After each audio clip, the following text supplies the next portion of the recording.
decidi este mês, como vamos fazer um mês especial em que vamos pensar muito acerca do que Deus está a fazer em todo o mundo, eu decidi, uma vez mais, parar a nossa série em Pedro e voltarmos a focar na mensagem do Evangelho de uma forma mais específica, também em preparação do que vai acontecer no próximo da semana aqui na nossa igreja, que é a nossa conferência missionária.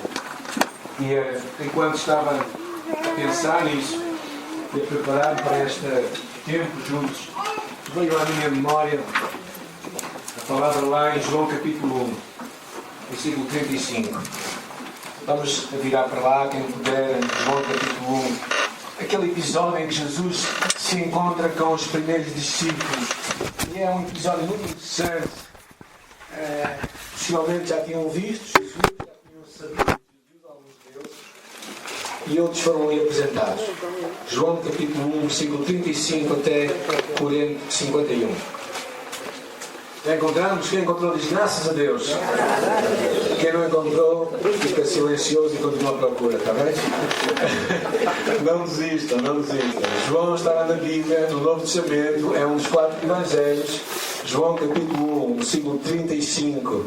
E diz assim: e no dia seguinte estava João, falando de João Batista, outra vez na companhia de 2 dos seus discípulos, e vendo Jesus passar, disse: eis o Cordeiro de Deus.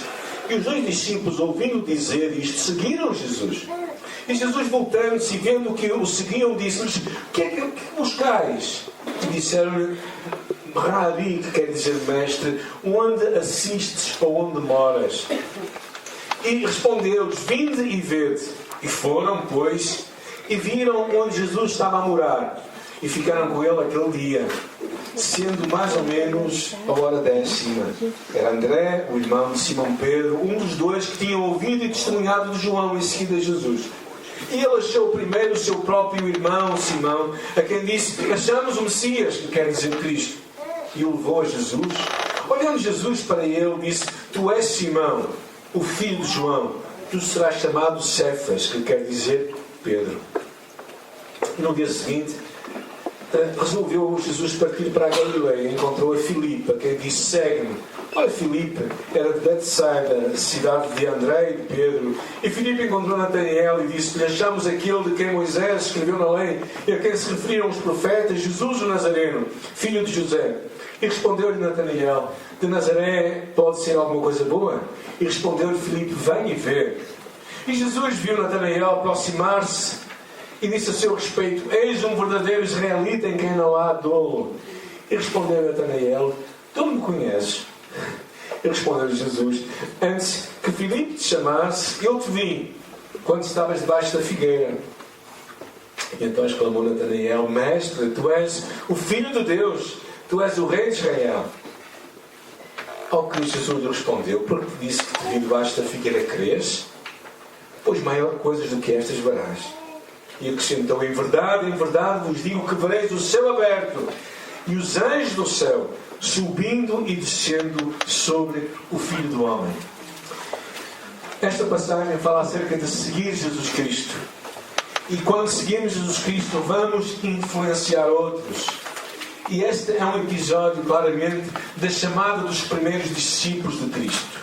Na sua chamada e no seu projeto de missão. Acredito também que nestas histórias encontramos muito do modelo para as nossas próprias vidas. A fé tem de ultrapassar uma experiência pessoal de salvação. A fé tem que ser uma experiência contagiante para outros. Creio que este é o grande desafio para todos nós como discípulos de Jesus, que vivemos numa sociedade muito individualista. Ou seja, achamos que cada pessoa deve pensar por si próprio, não tem que prestar contas a ninguém. E também numa sociedade que é muito tolerante e permissiva. Achamos que cada um tem a sua verdade. E não podemos nem devemos ser radicais ou demasiado intrusivos, com risco a sermos chamados fanáticos, e apresentar a nossa versão da verdade como sendo a verdade, quando ela realmente é. Ou seja, a fé e o discipulado é muito mais que uma experiência individual e pessoal. A fé e o discipulado é uma experiência comunitária. É uma experiência para toda a comunidade. Nós temos de testemunhar a nossa fé. Nós precisamos de anunciar a verdade. Quem é Jesus Cristo, o Salvador do mundo?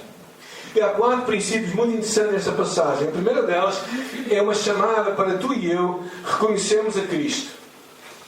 Deixa eu ver se eu consigo. Reconhecermos quem Jesus é. E aqui há algumas expressões fantásticas acerca de Jesus. Não é? O versículo 36 dizia João, e vendo Jesus a passar, diz: eis aqui o Cordeiro de Deus.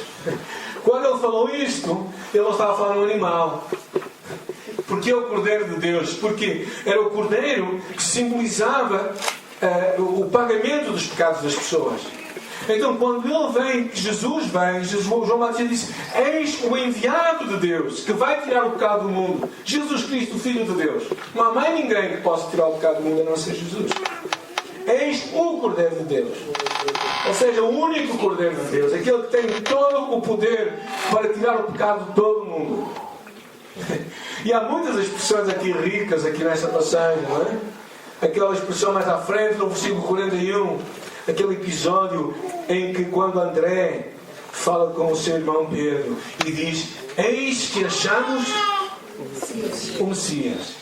Ou seja, que traduzido quer dizer o Cristo, o ungido de Deus, aqueles que nós esperámos, aquele que haveria de tirar os pecados de toda a gente. Eis em que nós achamos o Messias, aquele esperado de Deus. Ou seja, este reconhecimento de quem é Jesus Cristo é que muda a nossa vida e muda a nossa história.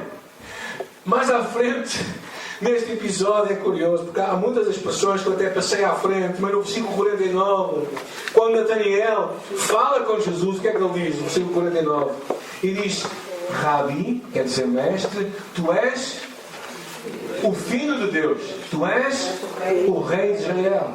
Ou seja, esta consciência de que Jesus Cristo não era mais um. Jesus Cristo não é mais uma alternativa, não é mais um caminho, não é mais uma oportunidade, não é mais uma religião, não é mais uma fé, mas Jesus Cristo é aquele que Deus enviou. E reconhecer quem é Jesus Cristo faz-nos ter uma compreensão que estas verdades nunca mudam. Se um dia entregamos a nossa vida a Jesus Cristo, todo o nosso pecado é perdoado. Tudo aquilo que tu fizeste de bem e de mal é levado sobre Jesus Cristo. Ou seja, nada te pode afastar de Deus. Nada te pode levar a viver mais debaixo da condenação. Não temos que carregar mais o fardo da culpa que vinha atrás de nós, mas ao entregarmos a Jesus Cristo, ao reconhecer quem Jesus é, nós temos uma experiência de transformação e nós passamos a ser filhos amados de Deus. E nada nos pode fazer afastar de Deus. Não há pecado que tu faças que te leve longe de Deus, que leve Deus a amar-te menos. Na verdade, tu podes ficar ocultado na tua relação com Deus por causa do teu pecado, podes. Mas Deus está sempre disposto para te receber, como aconteceu no filho pródigo. Quando voltou para casa, pensando voltar como um escravo, o seu pai lhe disse: tu não és escravo, tu és filho. Toma o anel, toma as alparcas, toma a túnica. És completamente, 100% meu filho. E curioso na história, o curso de graça que vamos lançar este mês aqui em Portugal fala muito bem disto. Curioso na história é quem era o servo na sua casa, era o seu irmão mais velho, que tendo tudo naquela casa dizia ao pai: pai, por que é que tu não fazes uma festa para mim? E o pai lhe diz: filho, tudo o que eu tenho é teu. Se tu não fizeste é porque não quiseste. A mentalidade dele é uma mentalidade de servo, não de filho. E muitos de nós vivemos com mentalidades de servos e não de filhos.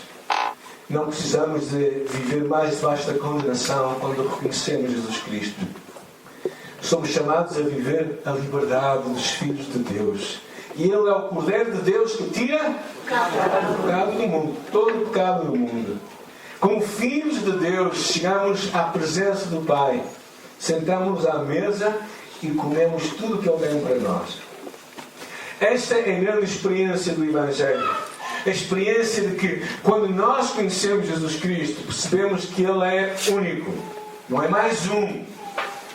As religiões são mais umas, não é? Mas Cristo é único. É o único Salvador. E a tua experiência e a minha experiência é ter este encontro com Jesus. Neste episódio também, acho que uma coisa importante é esta segunda coisa que eu quero falar convosco. É nós saber quem nós somos. Saber quem tu e eu somos. E nesta história há muitas expressões interessantes. Uma delas é o próprio João Batista, que é interessante. Ele diz: e vendo Jesus passar, disse: eis o Cordeiro de Deus. E os 2 discípulos ouviram dizer isto e seguiram a Jesus. Ou seja, João Batista perdeu ali 2 seguidores. Porque João Batista era um mestre. Não é? E quando ele vê Jesus, ele disse assim: este é que é o mestre dos mestres. E os 2 discípulos de João Batista o deixaram e foram atrás de Jesus. Claro que percebemos que João estava por trás daquilo. João percebia que ele não era importante. João percebia que Jesus era importante. Curiosamente, e ele mesmo, quando lhe perguntam um pouco antes quem ele era, se era um profeta, se era João Batista, se era quem quer que seja, se era o Cristo, e ele diz: eu sou a voz que clama no deserto. Eu acho isto muito interessante. João Batista não se define até com a sua identidade, mas ele define-se com a sua missão, que era ser uma voz que clamava no deserto. No deserto, onde não havia vida, ele tinha uma voz para falar, tinha uma mensagem para dar.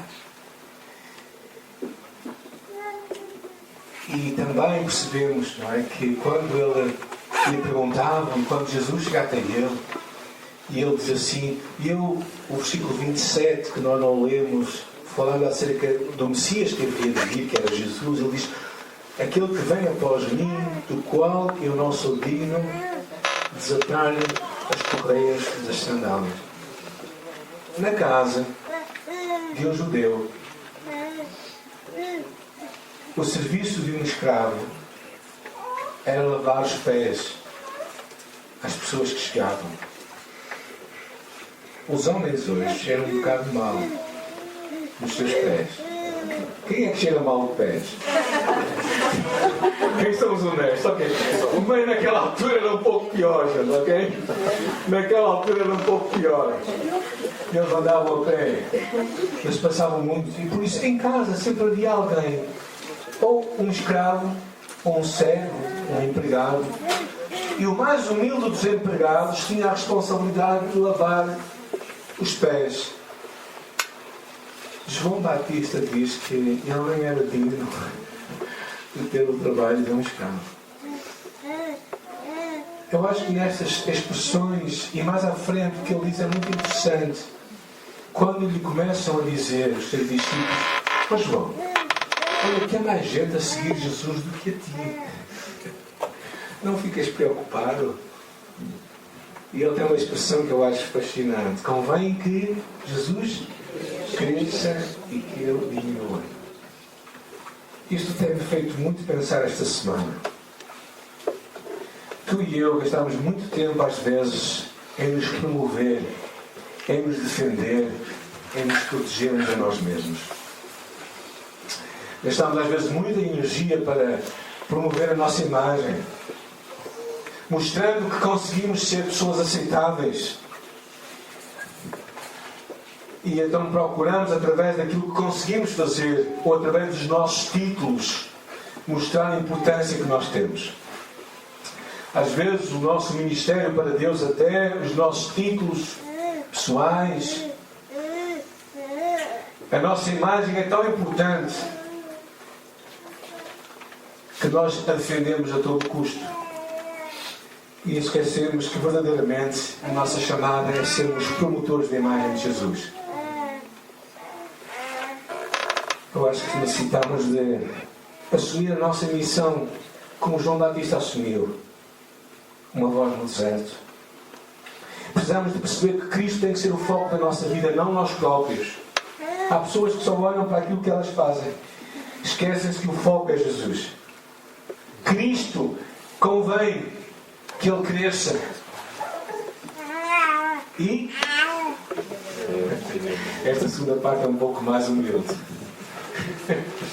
Nós até podemos sacar, dizer a primeira parte com alguma voz alta, convém que Ele cresça, mas a segunda parte temos alguma dificuldade em dizer e que eu diminua.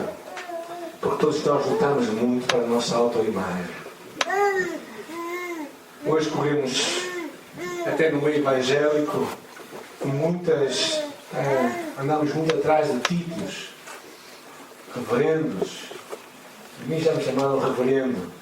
Dizem que no Brasil é um título bonito, não sei se é assim. Mas alguns bispos, alguns apóstolos, alguns procuramos muitos títulos para termos associado a nós, se calhar para nos autopromover. Mas será que isto é tão importante assim?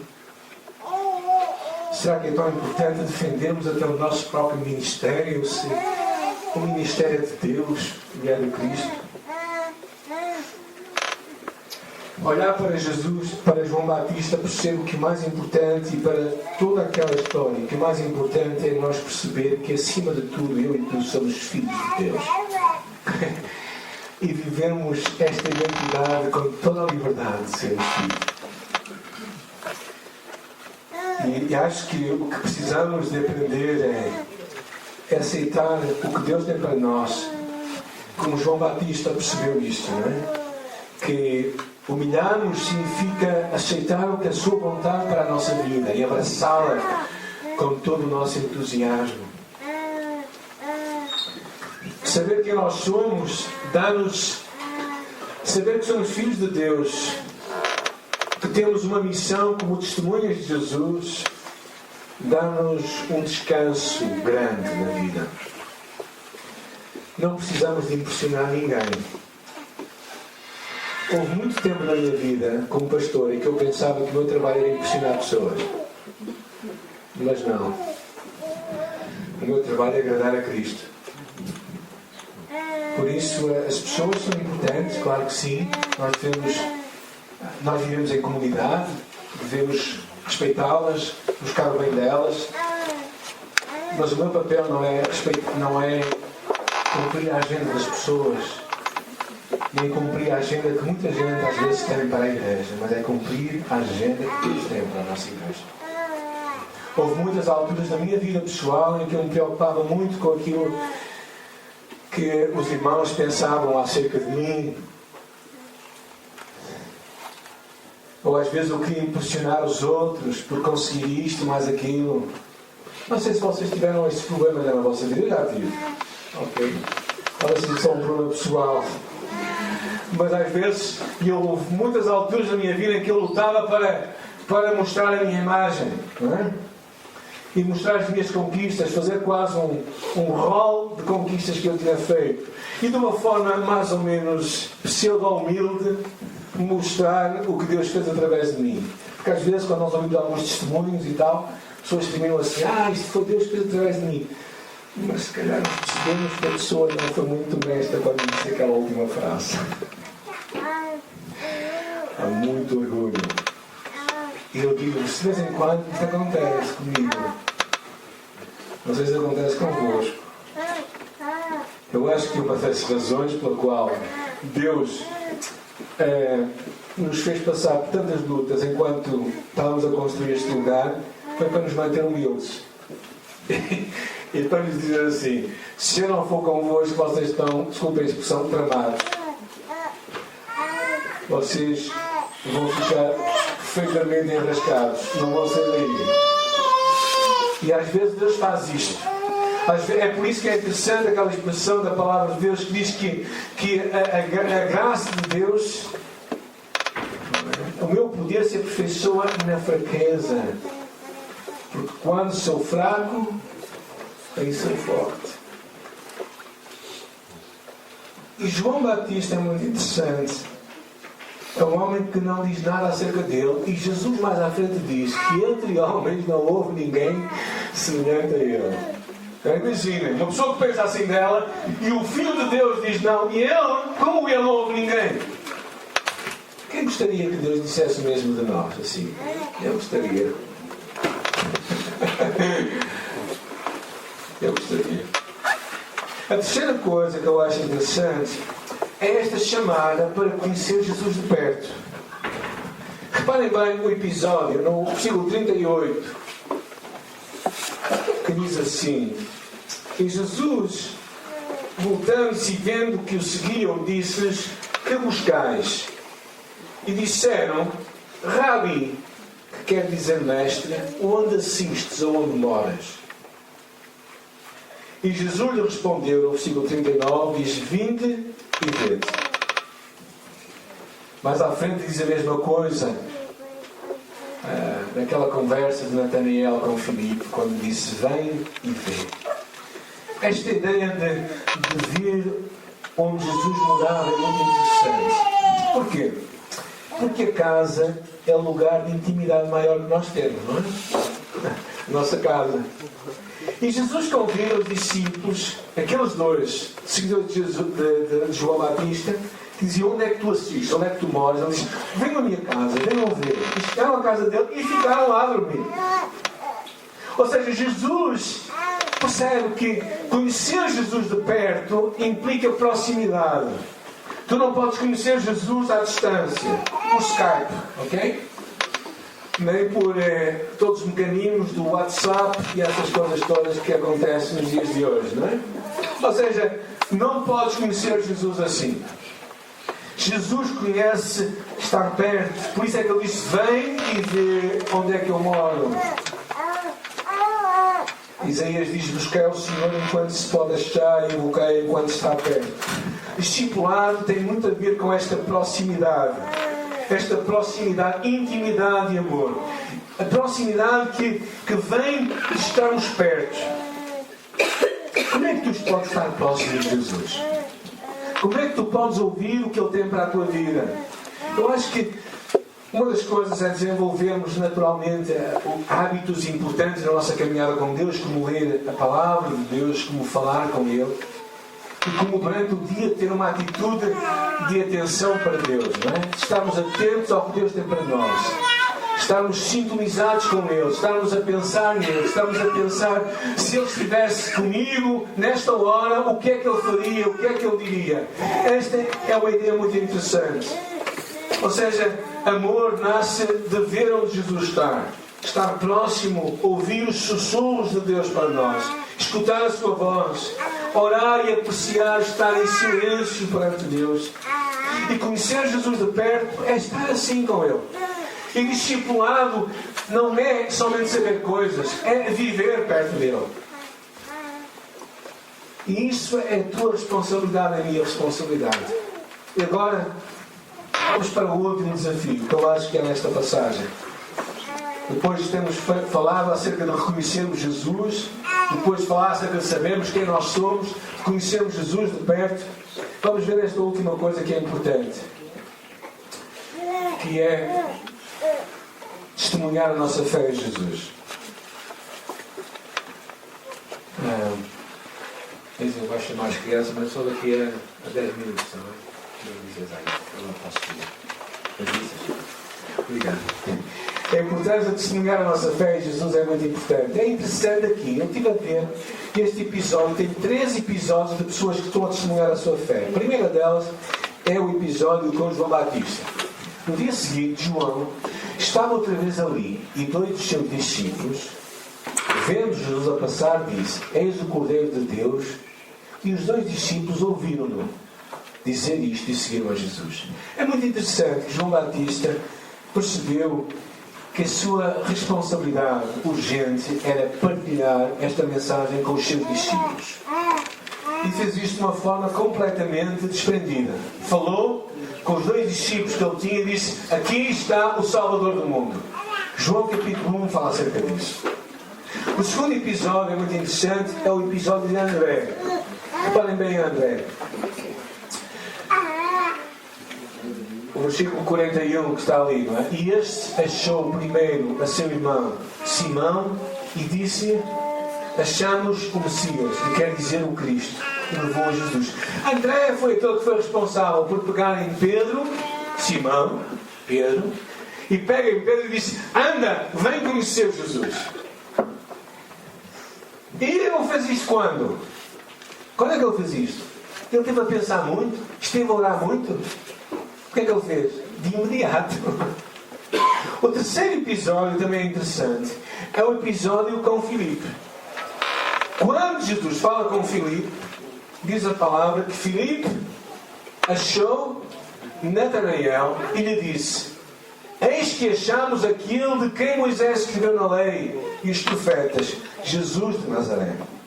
Ou seja, Filipe logo se prontificou a testemunhar a sua fé. Testemunhar a nossa fé revela claramente que a fé não é uma coisa pessoal e só para nós. A fé é algo que nós temos que partilhar.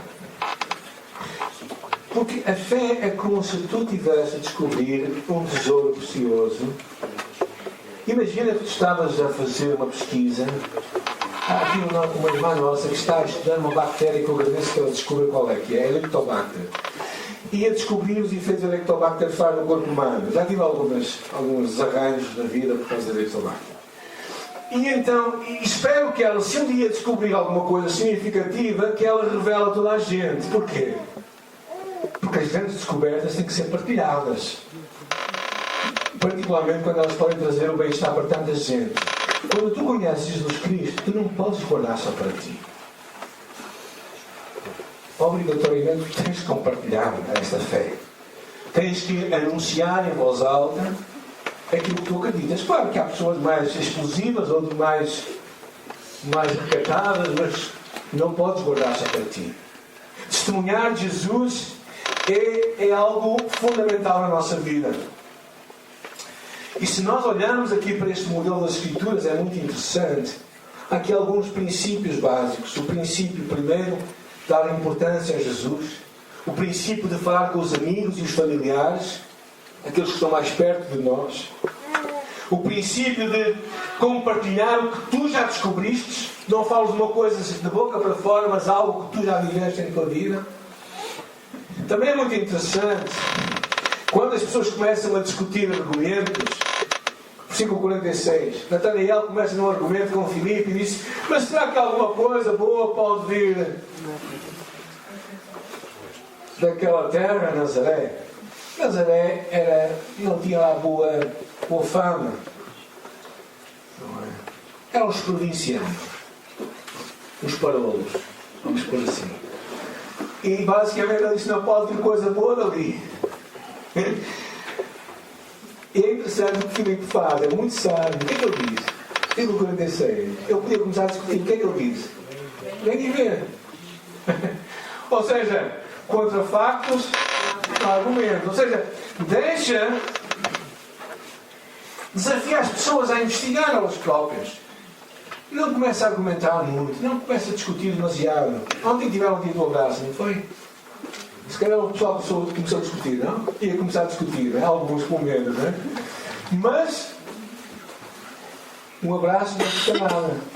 Dei ontem. Dei ontem. Deu ontem? E eu já não deu ainda, não. Está em falta para comigo.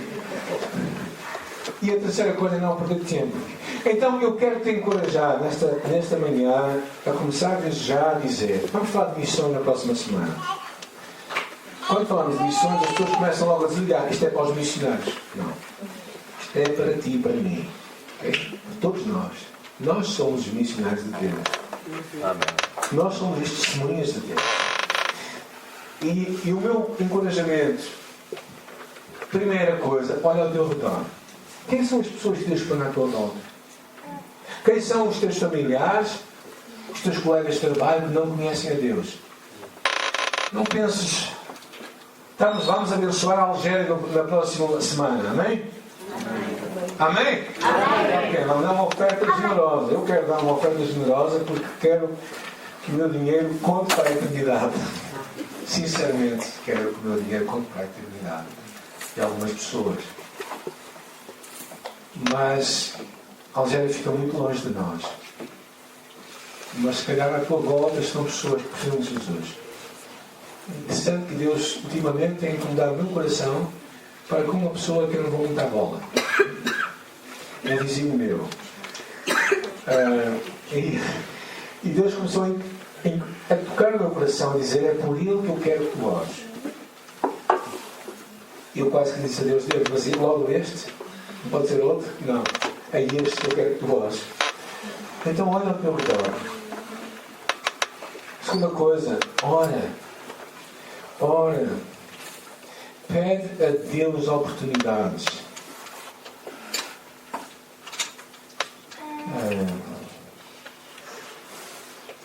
Aceita fazer coisas que até são um bocado invulgares, como mandar uma mensagem e dizer assim: olha, eu tenho pensado em ti, quero-te mandar um abraço. Às vezes nós não sabemos o que é que uma coisa espontânea pode fazer. Eu tive essa experiência outro dia, quando liguei a uma pessoa que já não falava com ela há vários anos. Ela ficou tão surpreendida e disse assim: nós temos que estar juntos, eu quero falar contigo, quero ver o que é que afinal aconteceu aí na tua cidade, em vizinhos. Ela não é crente. 3. Procura desenvolver amizades. Ou seja, procura ser honesto, desenvolver tempo com aquela pessoa que Deus vai pôr à tua volta. E a quarta coisa é: prepara-te para partilhar a tua fé, o que Deus está a fazer na tua vida. Ou seja, fica preparado para dizer o que Deus está a fazer a ti. Mas tudo como é, e finalmente diz: espera ver Deus agir, tem expectativa. Se tu pensas que nada vai acontecer, nada vai acontecer. Se a tua expectativa é nada, o que é que tu vais ter? Nada. Agora, se nós acreditamos que Deus é o Deus que move montanhas, céus e terra, nós acreditamos que Deus também pode mudar o coração das pessoas. Ou não? Mas tudo começa com tu e eu começamos a olhar ao nosso redor e começamos a orar. 1, 2, 3, 4 pessoas. É sobre isso que eu quero vos encorajar a orarem. Orarem por estas pessoas que Deus vai pôr no vosso caminho para nós compartilharmos a nossa fé. Dentro em breve todos nós vamos receber os cartõezinhos, pessoas por quem nós vamos orar. Não vai estar o nome de ninguém, não sei como é que escreveu. Mas desde já eu vos quero encorajar a este primeiro passo, que é o passo de olhar ao vosso redor e começar a orar por pessoas. É esperar que Deus vá fazer uma obra. Porquê? Eu estava a pensar esta manhã, o que é que Deus gostaria, como é que eu deveria terminar este tempo convosco? Precisamente com aquelas palavras de Jesus. Jesus disse outra vez: paz seja convosco. Assim como o Pai me enviou, eu vos envio. Jesus te está a enviar a ti e mim para o mundo, porque este mundo precisa urgentemente de nós. Nós somos uma voz que clama no deserto. Mas eu e o Gabriel temos uma experiência esta manhã interessante. Lá em cima no terraço do primeiro andar, a olhar para cima para o nosso telhado, que não é telhado, é o terraço que há acima, está cheio de pedras. Não há terra lá em cima. Mas lá em cima, naquele terraço, existem plantas a nascer. E sabem porque é que plantas nasceram ali? Porque de alguma forma uma semente foi para lá em cima e no meio daquelas pedras, eu não sei como, plantas começaram a nascer.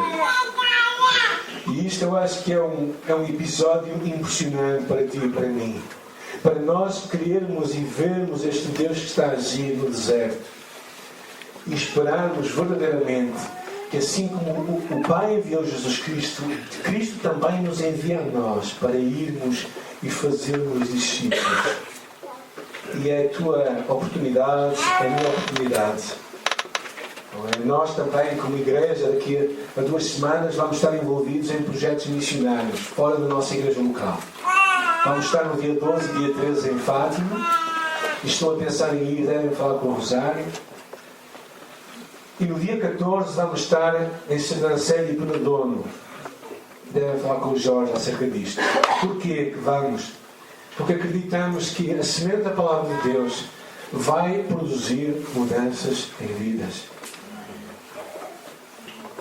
E claro, se nós pensarmos ir tão longe, o que é que nós temos por fazer por aqueles que estão perto? Ontem, enquanto andávamos lá em Lessa de Balio e caminhávamos por aquelas ruas, não é? Deus trouxe um peso no nosso coração por algumas pessoas, porque orámos naquela caminhada de oração ontem. Deus é o Deus que nos está a enviar. E a chamada tua e minha é a chamada que nós começamos, não é? Para nós sermos seguidores de Jesus Cristo e para influenciarmos outros à nossa volta. Seguidor de Jesus não é algo que se faz às escondidas. Quando tu e eu vivemos como seguidores, vamos tocar outras vidas. Eu espero que nesta manhã tu faças um compromisso com Deus e digas: Senhor, nesta manhã eu me comprometo a olhar ao meu redor. E comprometo-me a buscar 3, 4 pessoas, porque eu vou começar a orar. É só este compromisso que eu quero te pedir esta manhã. Que olhes à tua volta, que procures de Deus no teu coração 3 ou 4 pessoas por quem tu vais começar a orar somente. E vais começar a pedir a Deus por elas, a pedir que Deus te dê uma oportunidade e verdadeiramente abrir o teu coração para aquilo que Deus vai fazer. Se tu buscares isso do coração, eu acredito que Deus te vai dar essas pessoas e acredito que Deus vai dar uma oportunidade para tu compartilhares a tua fé, para tu seres enviado por Deus.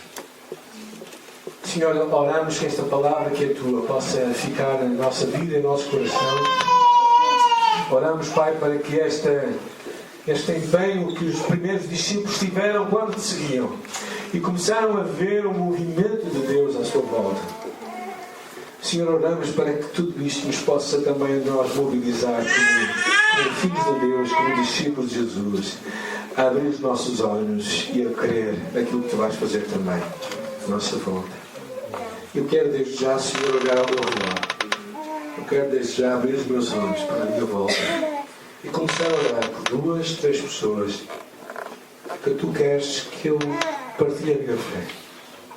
E tu tens incomodado o meu coração para aquelas pessoas, aquelas 4 pessoas que tens posto perante mim.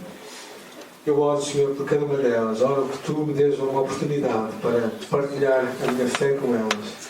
Oro que tu me dês sabedoria também para fazer isso. Oro que tu me dês, Senhor, coragem misturada com sabedoria espiritual para compartilhar o que Deus fez na minha vida, Senhor. E compartilhar de tal forma que elas percebam que o mesmo Deus pode agir nas suas vidas. E por isso, Deus, abre os nossos olhos, Senhor. Abre os nossos olhos, Pai. E ajuda-nos a ver quem tu és. A ver quem nós somos. E a ver como esta mensagem é tão urgente para ser proclamada. E queremos pedir isso em nome de Jesus Cristo. Amém.